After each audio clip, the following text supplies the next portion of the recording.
तो आज बात करते हैं जैन धर्म की। बौद्ध धर्म के साथ ही जैन धर्म में भारत में फला फूला विकसित हुआ। इसका भी भारत में एक बृहद इतिहास रहा है। जैन धर्म में उनके तीर्थंकर महावीर स्वामी, उनके जीवन के संबंध में प्रमुख बातें, उनकी शिक्षाएं, उनके प्रतीक चिन्ह, उनके सिद्धांत, श्वेतांबर और दिगंबर, कौन कौन सी संगीतियां हुई, तो ये सारी बातें आज की क्लास में हम लोग पढ़ेंगे। और ये सारे टॉपिक कहीं ना कहीं आपके सभी कक्षाओं में पूछे जाते हैं। तो जैन धर्म के जो संस्थापक हैं और जो तीर्थंकर हैं, जो तीर्थंकर होते हैं, वो भवसागर से पार करने के लिए जो साधना करते हैं, जो आत्मज्ञान प्राप्त करते हैं, इस आत्मज्ञान प्राप्त करने वाले व्यक्ति को तीर्थंकर कहते हैं। जब ये एक तीर्थ के समान होता है। जैन धर्म में टोटल 24 तीर्थंकर हुए।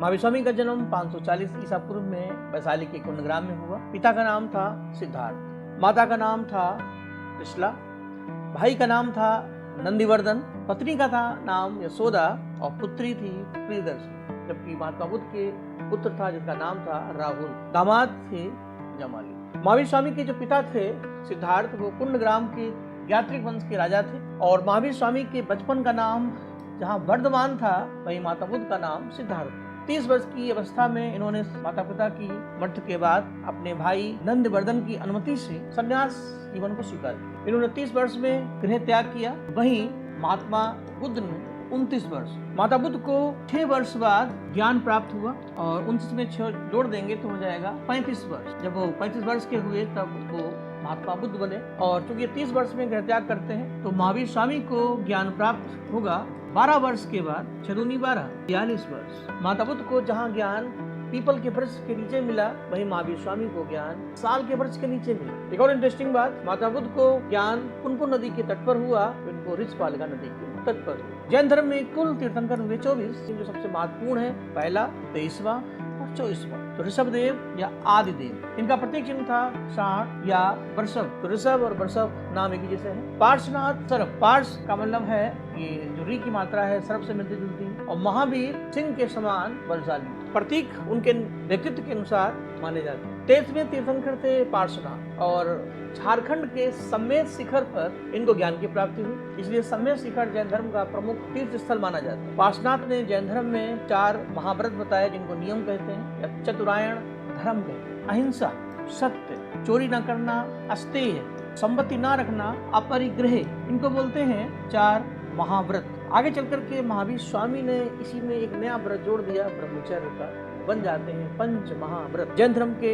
24वें और अंतिम तीर्थंकर थे महावीर स्वामी, जो जैन धर्म के वास्तविक संस्थापक भी कहलाते हैं, क्योंकि इनके समय ही जैन धर्म फला फूला और विकसित हुआ, ने उच्च स्तर पे पहुंचा। 12 वर्ष की कठोर तपस्या की, साल के वृक्ष का होना वो साक्षी था, नदी थी ऋचपालिका और इनको कैवल्य की प्राप्ति। जैसे महात्मा बुद्ध सिद्धार्थ से महात्मा बने, बुद्ध बने, वैसे ही महावीर स्वामी को ज्ञान प्राप्ति के बाद अरहत कहा गया, यानी पूजनीय। निर्ग्रंथ कहा गया, बंधन से रहित होने वाले। और जिनका मतलब जीत रहा हो, जीत जाए, यानी जो विजेता। और कई बार पूछा गया एग्जाम में कि इन शब्दों का क्या अर्थ होता है। और पहला उपदेश देते हैं राजगीर में, जिसको कहीं कहीं राजगृह भी कहते हैं। ये मगध प्रांत की राजधानी रहा है। महात्मा बुद्ध ने अपना पहला उपदेश जहाँ सारनाथ में दिया था, तो इन्होंने पहला उपदेश राजगृह में दिया, अंतिम उपदेश पावापुरी में दिया। और एक दूसरा अंतर, महावीर स्वामी ने अपने सभी उपदेश प्राकृत भाषा में दिए, जो पाली के बाद आई थी। महावीर स्वामी का संबंध जहाँ प्राकृत से था, वहीं महात्मा बुद्ध का संबंध पाली से। पहले भिक्षु जो उसमें जुड़े वो थे दामाद जामाली। ज्ञान प्राप्ति के बाद महावीर स्वामी ने जैन धर्म में जो इम्प्रूवमेंट किए वो ये किए, सुधार किए, उसमें कुछ 5 नियम बताए। 4 तो पहले से ही थे, जो 4 हैं ये पार्श्वनाथ के 4 महाव्रत।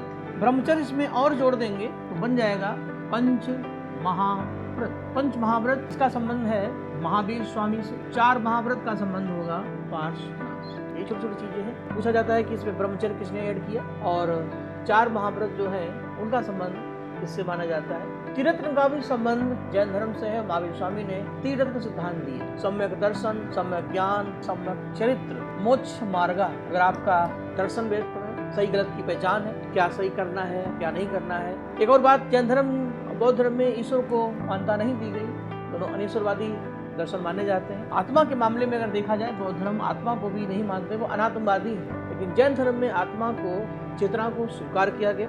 वो कहते हैं कि संसार में जितने भी जीव हैं, सब में कोई ना कोई सेंस है। इसलिए उनका जो बहुत फेमस सिद्धांत है अनेकांतवाद, जो बताता है कि इस संसार में अनेकों वस्तुएं हैं, उद्गल है। एक चींटी में भी चेतना है, कोई एक इंद्रिय है, कोई दो इंद्रिय है, कोई पंच इंद्रिय है। जैसे इंद्रियां बढ़ती जाएंगी चेतना का विस्तार होता जाएगा। जो दिया है, दीपक है, अपना आकार ले लेता है।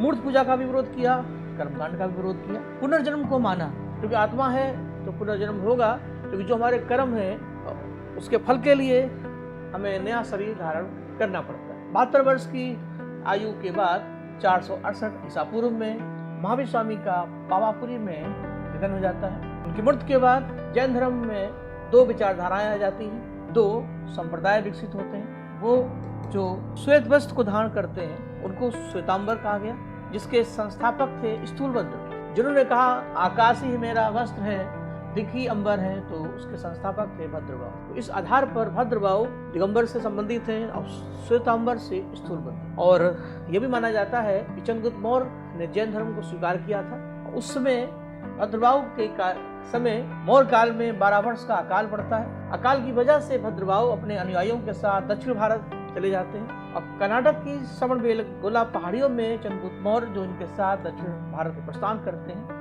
वो श्रवणबेला में सलेखना विधि से प्राण त्याग करते हैं। सलेखना विधि का मतलब होता है व्रत रह के, उपवास रह करके अपने शरीर का त्याग करना। जो दक्षिण भारत हमारा है उसमें जैन धर्म के प्रमाण मिलते हैं। यहाँ ये भी माना जाता है कि जो साउथ इंडिया है वहाँ दिगंबर विचारधारा है, और जो उत्तर भारत है वहाँ श्वेतांबर विचारधारा है, क्योंकि जो दिगंबर थे वो ही दक्षिण को गए और जो श्वेतांबर थे वो उत्तर भारत में। जैन धर्म जैसे जैसे विकसित होता गया उसमें साहित्य भी लिखा गया, संगीतियां भी हुई। तो सबसे पहले बात करते हैं दो संगीतियों की, समितियों की। पहली समिति 300 ईसा पूर्व में हुई, दूसरी 512 ईस्वी में। पहली समिति के का अध्यक्ष जो प्लेस था वो पाटलिपुत्र था और दूसरे का था वल्लभी जो गुजरात में है।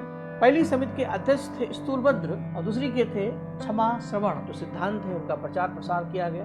अब बात करते हैं जैन साहित्य की। जैन साहित्य की जो भाषा है वो है प्राकृत, जो दूसरी जनभाषा कहलाती है। जैन साहित्य कई अलग अलग समय में लिखा गया। जैन साहित्य को एक शब्द में बोले तो हम उसको आगम कहते हैं। जैन साहित्य में जितना भी साहित्य है, जो जैन साहित्य है, इसके 12 अंग हैं यानी भाग हैं, 12 इसके उपांग हैं, उपभाग हैं, 10 इसमें प्रकीर्ण है, 6 सूत्र हैं और 4 मंगल सूत्र। पर ऊपर की जो 3 है वो सबसे इम्पोर्टेंट माने जाते हैं। 12 अंग है, जितने अंग हैं उतने ही उपांग हैं, और 10 प्रकीर्ण हैं, 6 सूत्र। उम्मीद करते हैं बातें आपको पसंद आई होंगी।